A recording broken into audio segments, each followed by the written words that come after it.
पता नहीं क्या हुआ होगा, अभी तक नहीं आए। रात भी होने वाली है। अरे हो भी चुकी है रात। फ़ोन करूं क्या एक बार? बात क्या है आखिर, आए क्यों नहीं अभी तक? कहीं ऐसा तो नहीं मेरी बेटी की सारी सच्चाई उसके घर वालों के सामने आ गई, जब भी वो लोग कलेश कर रहे होंगे और पता नहीं तभी ये लेट हो रहे हैं, वरना इतना लेट होने का कोई चांस ही नहीं था। रात भी हो चुकी है।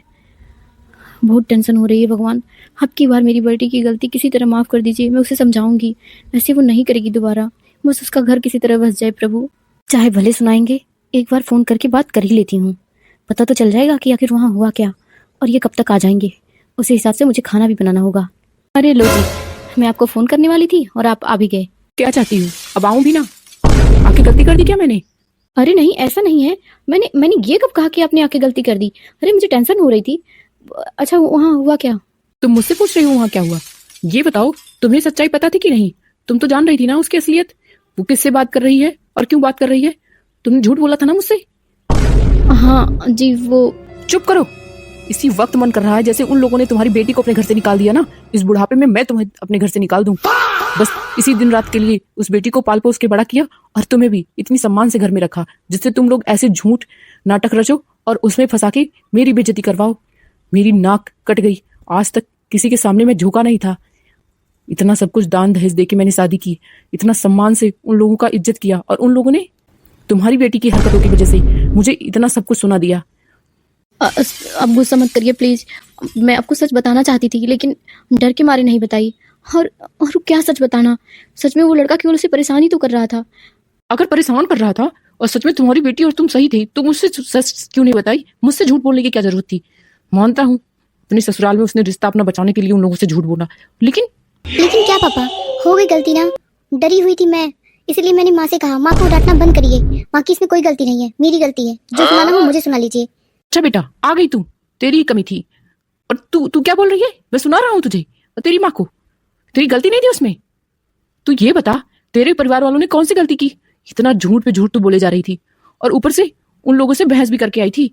अरे अपनी गलती हो ना तो इंसान को झुक जाना चाहिए, माफी मांग लेनी चाहिए और सही सही समझाना चाहिए ना कि तेरी गलती नहीं है। और तू बता रही तेरी गलती नहीं है, तो तू ये बता उससे घंटों घंटों क्यों बात करती थी? अगर तुझे उससे कोई मतलब नहीं था, कोई प्यार नहीं था, कोई रिश्ता तुझे नहीं रखना था, तो उस लड़के से बात करने का क्या मतलब था? अगर तेरा मन ये था कि तेरी शादी बनी रहे और तुझे उस पुराने रिश्ते को अपने खत्म करना था अपने बॉयफ्रेंड से, तो अपने घर वालों से, अपने पति से नहीं बता पा रही थी, तो क्या हम माँ बाप तेरे मर गए थे? तेरा भाई नहीं था जो किसी से तू कह देती? लेकिन नहीं, तुझे तो दो नाव पे चढ़ना था ना। पापा आप कैसी बात कर रहे हो? मुझे दो नाव पे नहीं चढ़ना था। आपने आपने मुझे लगता है मेरे और सिद्धू के बारे में सब कुछ सच जान ही लिया है। क्या आपने वो नहीं सुना, वो नहीं जाना जो मैं बस उसके ये कहने पे कि मैं कुछ कर लूंगा उसकी जिंदगी बचाने के लिए उससे बात करती थी। मैं डरी हुई थी, मैं नहीं चाहती थी मेरी वजह से कोई इंसान इस दुनिया में ना रहे। बस वही मेरी गलती थी।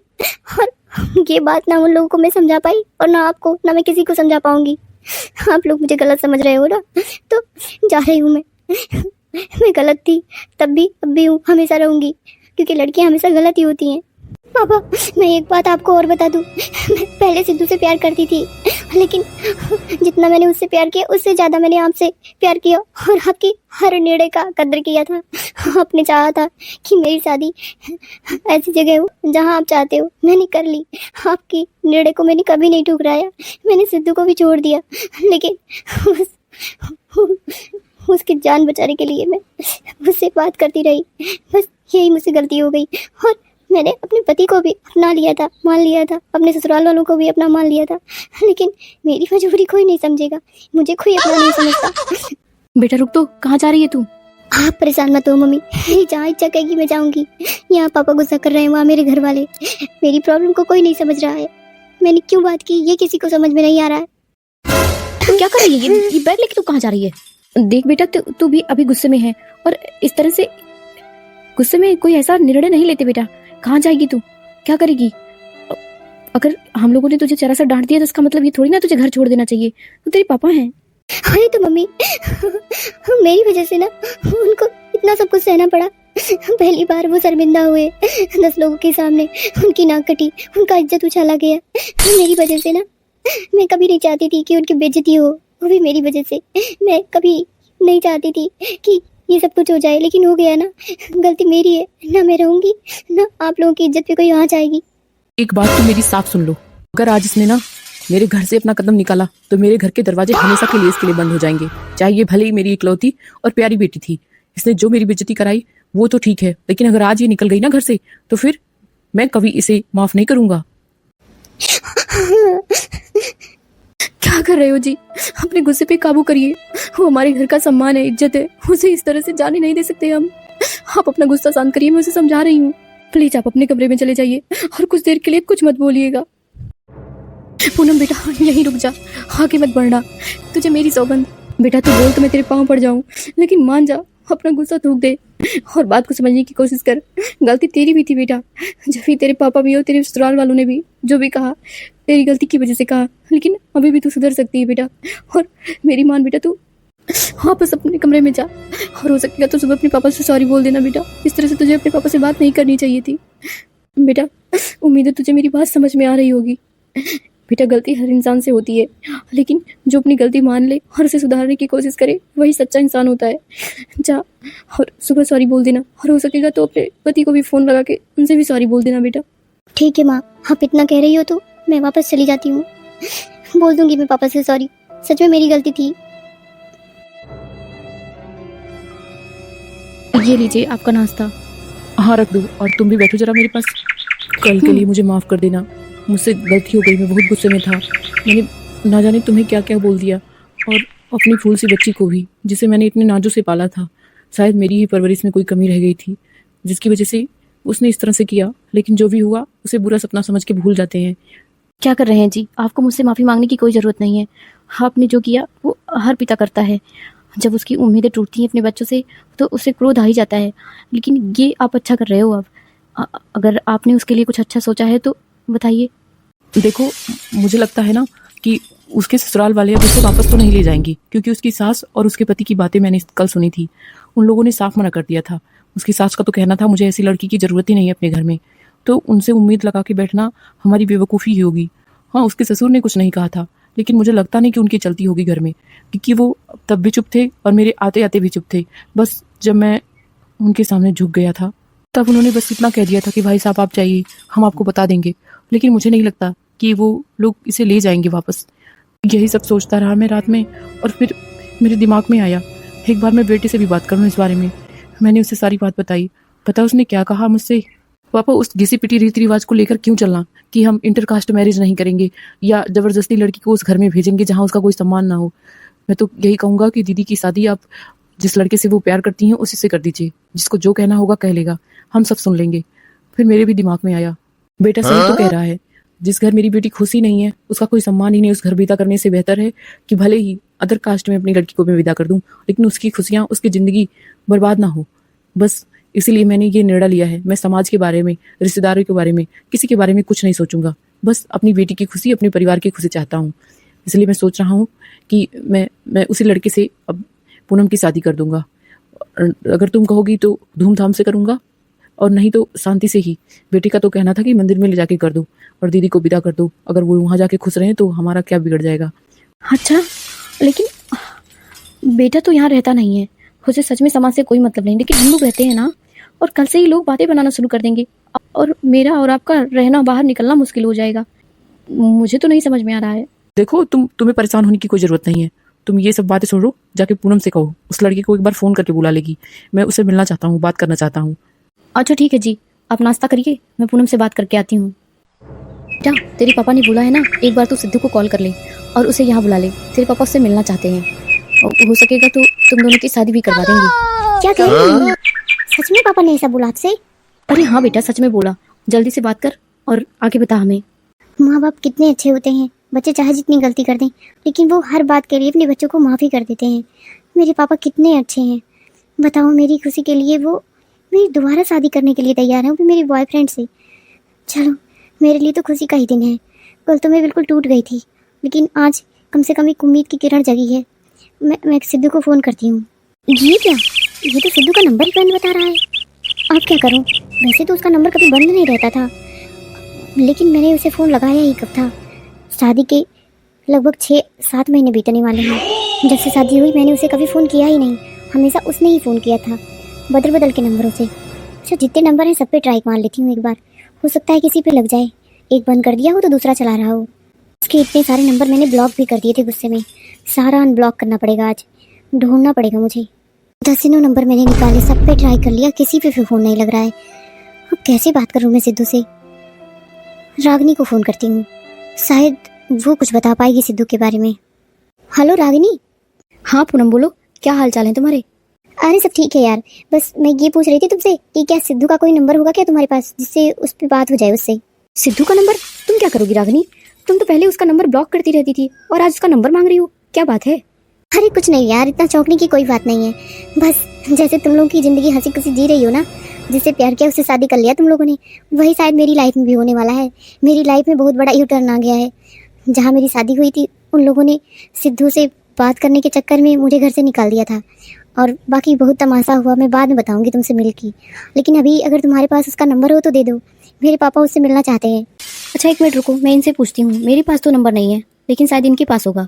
तुम एक मिनट होल्ड करना, मैं पूछ के बताती हूँ। क्या आपके पास सिद्धू का नंबर है? पूनम मांग रही है, उसे बात करना है उससे। पूनम? वो क्या बात करेगी उससे? मेरे पास उसका नंबर नहीं है। तुम्हें मैंने बताया था ना सिद्धू के बारे में, तुमने बताया नहीं क्या पूनम को? हद करते हो जी, आप ही ने कहा था ना पूनम से कुछ भी मत कहना, मैं तुमसे बता दे रहा हूँ। तो मैं कैसे बता देती? क्या हुआ रागिनी? कुछ नहीं पूनम, वो मैं ये कह रही थी कि तुम किसी कैफ़े या रेस्टोरेंट पे हमसे मिल सकती हो, या तुम कहो तो तुम्हारे घर ही आ जाऊँ। मुझे कुछ बताना है तुम सिद्धू के बारे में।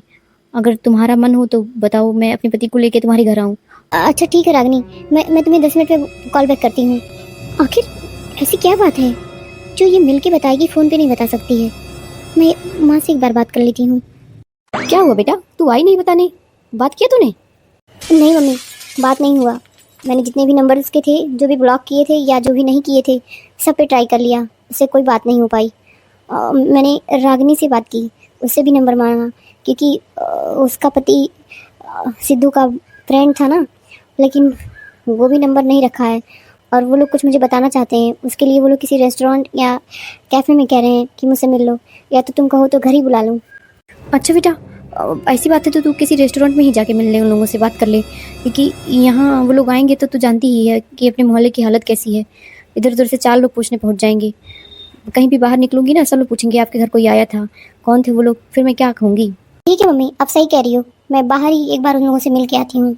हे भगवान, इस बार मेरी बेटी के साथ सब अच्छा हो, उस लड़के का नंबर या वो लड़का ही कहीं से मिल जाए। रागिनी मैं 10 मिनट में आ रही हूँ, आओ। हाँ हाँ, वही वाला पुराना वाला रेस्टोरेंट, उसी में आओ। पूनम, कॉफ़ी ठंडी हो रही है, पी लो, उसके बाद बात करते हैं। नहीं यार, मुझे बस सिद्धू के बारे में जानना है। क्या क्या क्या बात थी जो तुम लोग बताना चाहते थे उसके बारे में मुझे? रागिनी, तुम्हें सिद्धू से ज़्यादा उम्मीद हो गई है, उतनी उम्मीद लायक वो है नहीं। और रही बात पूरी बात की, ये भी बता रहे हैं। पूनम मुझे माफ़ कर देना, लेकिन मैं तुमको जो बताने जा रहा हूँ वो बिल्कुल सच है। मुझे नहीं पता था कि सिद्धू इतना बड़ा धोखेबाज है और वो तुम्हें लास्ट में इतना बड़ा धोखा देगा। मैं यही जानता था कि वो तुमसे प्यार करता है, लेकिन तुम्हें याद है जिस दिन तुम अंतिम बार उससे बात कर रही थी और वो तुमसे बोल रहा था कि मैं तुम्हें आगे से परेशान नहीं करूँगा, उस दिन मैं भी उसके साथ ही था। जैसे ही तुमने बताया उससे कि तुम्हारे घर वालों ने तुम्हें घर से निकाल दिया है, उसकी बात करने की वजह से वो बहुत खुश हुआ और उसने तुमसे पट से कह दिया मैं आगे से तुम्हें परेशान नहीं करूँगा। और तब मैंने उससे पूछा तू ऐसे क्यों कह रहा है दोस्त? फिर उसने कहा आज मैं पार्टी करूँगा।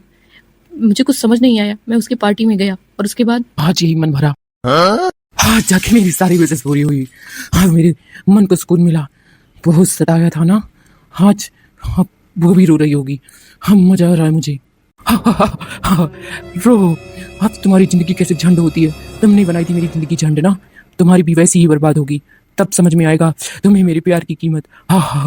अरे बचा के दोस्त, पर तू किसकी जिंदगी झंड होने की बात कर रहा है?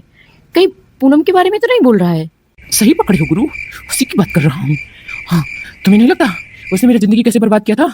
हाँ, उस टाइम मेरा एग्जाम होने वाला था जब उसने शादी रचा ली।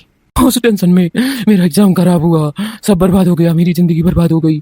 मैं बस दर दर भटकने लायक बचा हूँ। कितना मेहनत किया था मैंने बस उससे यही रिक्वेस्ट किया था ना कि अभी कह दो अपने माँ बाप को कि तुम्हारी शादी ना करें, कुछ दिन के बाद कर देंगे। कुछ दिन वो मुझसे बात कर लेती और तो उसका क्या चला जाता। लेकिन वो नहीं मानी ना, उसने मेरा सब कुछ बर्बाद कर दिया। वैसे मुझे पता था कि वो मुझसे शादी कभी नहीं करेगी, लेकिन कम से कम मेरी जिंदगी बन जाती है एक बार। वो कुछ दिन मेरा साथ दे देती उसके बाद जो उसे करना था करती। मैं वैसे जबरदस्ती नहीं कहता था शादी करने के लिए, ना मैंने कोई फोर्स किया था उससे, बस उसका थोड़ा सा वक्त ही तो मांग रहा था जो स्पेशल बनाता था मेरी टाइम को। लेकिन नहीं, वो नहीं सुनी। उसके बाद मैंने उसकी ज़िंदगी झंड बनाने की सोच ली जब मेरा रिजल्ट आया।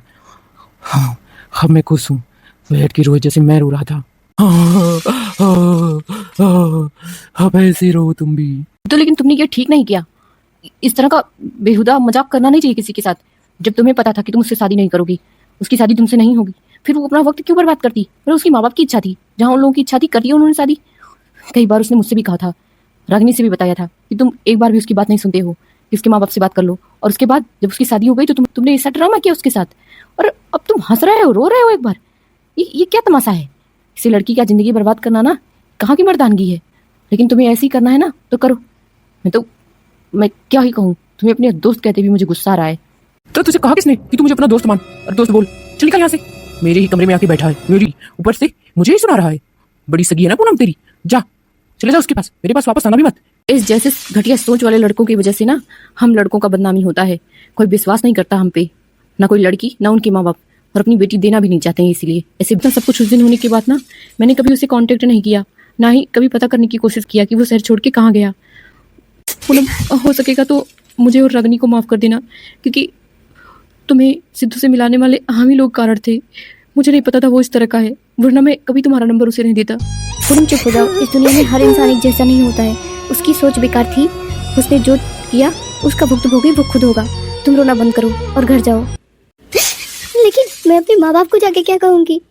मेरी जिंदगी में इतना सब कुछ उथल पुथल उसने कर दिया। सच में उसके जैसे घटिया सोच के इंसान कभी इस धरती पे ना रहे। उसने केवल मेरा यूज किया। मैं अब क्या अपने माँ बाप को मुंह दिखाऊंगी? मैं तो ना घर की रही ना घाट की। सब लोग देख रहे हैं हमारी तरफ। चलो चलते हैं यहाँ से। तुम ठीक कह रही हो रागिनी। और पूनम, सच में तुम रोना बंद कर दो और जाके अपनी मम्मी पापा से कहना कि तुम्हें सिद्धू से शादी नहीं करनी है। तुम अपनी पुरानी शादी पे ही फोकस करो। अगर वो घर वाले तुम्हारे मान जाए तो अच्छा है। पूनम, इतना सब कुछ तुम्हारे साथ हो गया, उसके लिए मैं बहुत दुखी हूँ। लेकिन एक बात तुमसे कहना चाहती हूँ, इंसान के जीवन में दुख, दर्द और कठिनाइयाँ आती हैं, और उससे लड़ना हमारी जिम्मेदारी होती है, हमारा कर्तव्य होता है। देखो, हर इंसान को कुछ ना कुछ झेलना ही पड़ता है। सबके जीवन में आता है दुख, दर्द और कठिनाई, लेकिन उसे कैसे लड़ना है इंसान को खुद सोचना होता है अपने दिमाग से। देखो, ये जो तुम्हारे साथ अभी हो रहा है ना, ये एक बुरा वक्त है, टल जाएगा। घर जाओ और मम्मी पापा को सब कुछ साफ साफ बता देना, सही सही, कुछ भी छुपाना नहीं उनसे। Thank you so much Ragini, तुमने मुझे अच्छी सीख दी। लेकिन एक बात मुझे तुमसे कहनी थी। हमारे तुम्हारे बीच में जो भी सिद्धू के बारे में बातें हुई, किसी भी फ्रेंड को मत कहना प्लीज़। अरे तुम निश्चिंत रहो, मैं किसी से कुछ नहीं कहने वाली हूँ। ये भी कोई कहने की बात है? जाओ, निश्चित होके घर जाओ। मैं चल रही हूँ। आपने एक बड़े भाई की तरह मेरा साथ दिया है, इसके लिए बहुत बहुत धन्यवाद। अरे पूनम बेटा, तू आ गई? हाँ मम्मी। ये बेटा, तुझे क्या हो गया? तू, अरे सुनिए जी, सुन रहे हैं? देखिए तो पूनम बेहोश हो गई है, गिर पड़ी है। जल्दी आइए।